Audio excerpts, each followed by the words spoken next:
Hi. Welcome to another movie plot. Spoilers ahead. On the hottest day of the year, New Yorker Richard Parker and his co-worker and friend Larry Wilson stagger to work, ignoring everything around them including Central Park muggers as it is simply too damn hot. They arrive at their low-level financial jobs to a broken cooling system, so Larry immediately forces Richard to join him at the beach. The beach being a blow-up pool atop the building where even the tar is beginning to melt. While going over reports, Richard discovers insurance fraud within the company worth millions of dollars, so they hope this will make them favored with their boss. Richard spends the whole day avoiding his office crush Gwen Saunders, as it is always crowded in New York and he is very insecure. With some convincing from Larry, he finally musters up the courage to talk to her, but all he can say is that his aunt is very sick and runs away. But eventually running into her on the elevator later in the day and asking her out on a date. Kidding. Richard and Larry take their fraudulent findings to their CEO Bernie Lomax, who initially tries to dispute their claim with some legal mumbo-jumbo, but Richard supports his findings with evidence.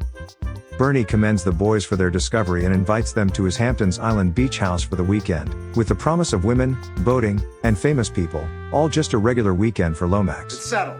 Of course the friends agree, but being that Bernie is the one defrauding his own company, he hires his partner in crime Vito to take them out, whose Mrs. Tina is fooling around with him on the side. Vito tells him he will have his boy Paulie do the deed and make it look like an accident. Being that he was a hitman back in the day, he is a little rusty. Unbeknown to Bernie though, Vito is aware that he is screwing his girl, and tells Paulie to whack Bernie as he has become too greedy. After Richard and Gwen go on their date, she tells him it's her last day at the company, so he takes her back to his place where he begins lying his ass off to try get some, saying that he has made wise investments, and that he has been meaning to renovate his apartment for years. He then almost obtains some sympathy strange by telling her his parents died in a plane train collision. But the whole thing is ruined when his father walks into the kitchen. Trying to play it off as his live-in butler, Gwen leaves town and goes to stay with her parents.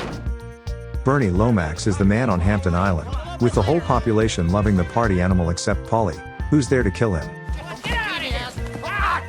A frantic Bernie rushes home to a call from a relaxed Paulie. Nervous about today's plans, he gives Paulie his address to prepare for the boys' arrival. Paulie shows up early though, sticking Bernie with a needle and leaving drugs in his pocket, faking the CEO's overdose. Almost missing their ferry to the island but arriving early, Larry enjoys his weekend while Richard sulks about blowing it with Gwen. Arriving at Hampton Island, the two cross paths with Paulie, Bless you, my son, disguised as a priest after a job well done. At Bernie's beach house atop the dune, they walk in to find their boss's dead body, but thinking he has just passed out drunk, they try to get his blood circulating. Propping him up on the couch, Richard notices the drugs drop from his pocket and realizes he ain't sleeping. They know they have to call the police, but with all the lovely visitors coming to the house throughout the day, and Bernie's regular weekend party guests beginning to show up, they don't. They try to tell one pisshead of his condition, but the laid-back island folk are too out of touch to care.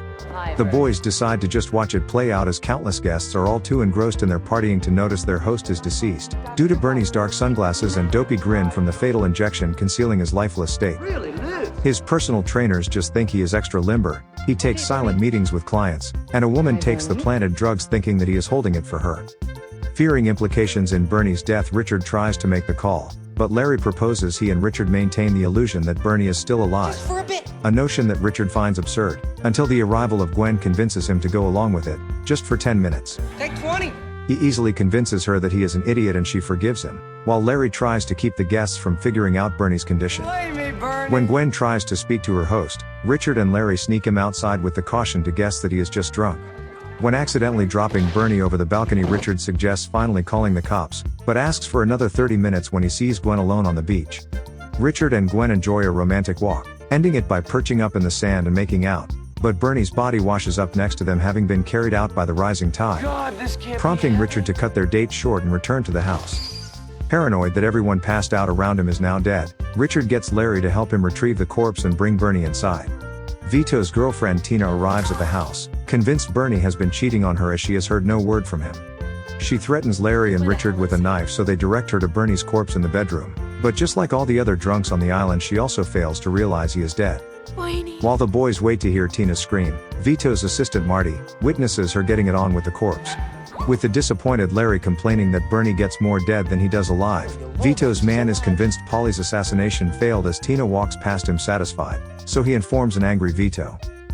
Richard passes out after a big day, and wakes in the morning appalled to discover that Larry is furthering the illusion that Bernie is alive by manipulating his corpse's arms and legs, having also taken his Rolex. Ladies, hello! Richard attempts to call the police finally, but Gwen once again comes around to thank Bernie for the hospitality, so Richard decides to tell her the truth. Dead. Not believing him as she saw the three together last night, Larry tries to hide the evidence by dumping the body off the balcony. Vito ordered Paulie back to the island to finish the job, and while hiding under the house, Bernie's corpse drops on him, causing Paulie to strangle it, until he is once again convinced of his death. Larry tells Gwen that Bernie just nipped out for some drinks, making her think Richard is lying yet again. What did you do with Bernie? So Richard, trying to call the police, activates a phone message detailing Bernie's plot against them, and finds a made-up suicide letter about the boys stealing the money from the company to fund Larry's sex change operation. Why couldn't he say you were gonna have a sex change operation? Unaware of the circumstances of Bernie's death, they mistakenly believe they are still the targets of a mob hit, and since Bernie said to Vito on the message to not kill them when he is around, they decide to use the corpse as a prop for protection.